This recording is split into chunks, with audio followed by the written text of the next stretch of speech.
ఓం నమస్తే గణపతయే. ప్రియ భగవద్బంధువులారా, రేపటి రోజున మరొక విశేషం రాఖీ పౌర్ణమి. దీనినే శ్రావణ పౌర్ణమిగా, జంధ్యాల పౌర్ణమిగా మనం పిలుచుకుంటూ ఉంటాము.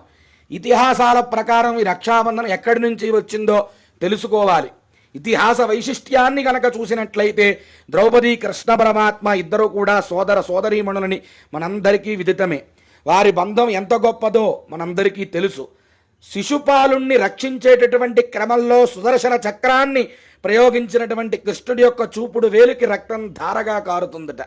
అది గమనించిన ద్రౌపది ఆలస్యం చేయకుండా వెంటనే తన పట్టు చీర కొంగు చింపి వేలుకి కట్టుకట్టిందట. దానికి కృతజ్ఞతగా ఎల్లవేళలా నీకు అండగా ఉంటాను సోదరి అని చెప్పి శ్రీకృష్ణుడు ద్రౌపదికి హామీ ఇస్తాడట. అందుకు ప్రతిగా దుశ్శాసనుడి దురాగతం నుండి ద్రౌపదిని కాపాడతాడు. నిండు సభలో ఆవిడ యొక్క వలువలను తీసివేసి ఆవిడ మానాన్ని హరించేటటువంటి ప్రయత్నం జరుగుతున్నటువంటి సమయంలో కృష్ణుణ్ణి శరణాగతి వేడితే ఆయన ఆవిడికి వస్త్రాలను అనుగ్రహించి ఆవిడ యొక్క పరువుని కాపాడతాడు. అందుకే సోదర సోదరి బంధానికి గుర్తుగా ఈ రక్షాబంధనాన్ని ఆచరిస్తున్నారు. ఇంతటి గొప్ప సోదరి సోదర సంబంధానికి ప్రతీకగా ఈ రక్షాబంధన్ కొనసాగుతుంది.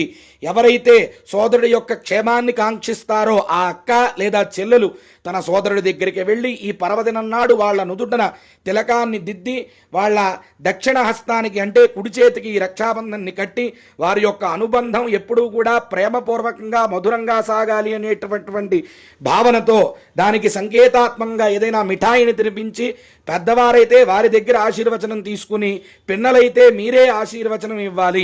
రక్షాబంధన కట్టినటువంటి సోదరికి హితోధికంగా ఆవిడికి సంబంధించినటువంటి ఏవైనా మంగళప్రదమైనటువంటి ద్రవ్యాలను ఇచ్చి ఆ సోదరి ప్రేమకు వాళ్ళు పాత్రులు అవ్వాలని ఈ రక్షాబంధన యొక్క వైశిష్ట్యాన్ని మనం చెప్పుకోవచ్చు. దీని గురించి ఇంకొక కథ కూడా ఉంది. బలి చక్రవర్తి మహావిష్ణువు లక్ష్మీదేవి కథ.